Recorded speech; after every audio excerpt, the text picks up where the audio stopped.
Sahil Babayev, nənəsi ermənidir, qəbri də Bərdədə olmalıdır. Adını da yazarsınız yəqin ki, burada bilənlər var yazsın. Özü də Ramiz Mehdiyevin xalası qızıdır. Bunu da vəzifəyə gətirmək, bu boyda buna şərait yaradan hamısı Ramiz Mehdiyevdir. Bu qəhbənin südünü əmən Sahil Babayev, qəhbənin südünü əmən evində qəhbə saxlayan, bunun öz arvadı da Ramizin soskasıdır, ha onu da deyim sizə. Bunlar öz, bax, bir-birinin arvadını qayrırlar. Pul qırağa çıxmasın, sir qırağa çıxmasın. Maliyyə Naziri Sahil Babayev bugün Milli Məclisə təklif hazırlayıbdır. Təklif göndərib Milli Məclisə Sahil Babayev. Təklifdə pensiya yaşının qaldırılması planı və hesabatı təqdim edilibdir. Elə ki, pensiya yaşı qadınlar 68 yaş, kişilər 70 yaş olacaq. Bu təklif artıq Milli Məclis təklifi qəbul edildi. 2026-cı ilin fevral ayından təsdiq ediləcək pensiya yaşı 70-ə qaldırılacaq.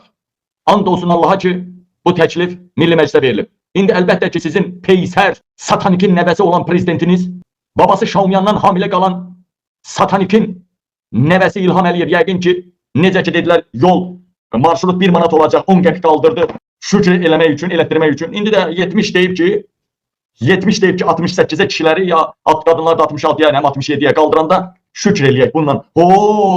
İçimizə bir su səpilsin. Ha? Fikir verin, ha? Artıq yolunu tapıblar. Daha qiyməti qaldırmaq istəyəndə bu Sahil Babayev kimi qəhvə balaları fantastik bir rəqəm qoyur ortaya. İlham Əliyev də gəlir onu biraz azaldaraq qaldırır. Və salam. Bəziləri də deyir, sağ olsun cənab prezident. Tarif şurası görsə, bəyək ki, anasının ağzına verdiyim o gədə var idi o. Dindoş. Anasının ağzına verdiyim deyir ki, qiyməti Allah qaldırır. Evet, tarif şurası nə poxa dərmanı idi. İlham Əliyev oradan pıçıldayır, tarif şurası. Camaat İlhamı direkt söyməsin də, çerez tarif şurası söysün. Yəni, hamı İlhamı söyməsin, ortada bir tarif şurası yaratdılar ki, hələ rəhbər və düzəməli, mən bir onların rəhbərini bilmirəm kimdir. Hamı tarif şurasını söysün.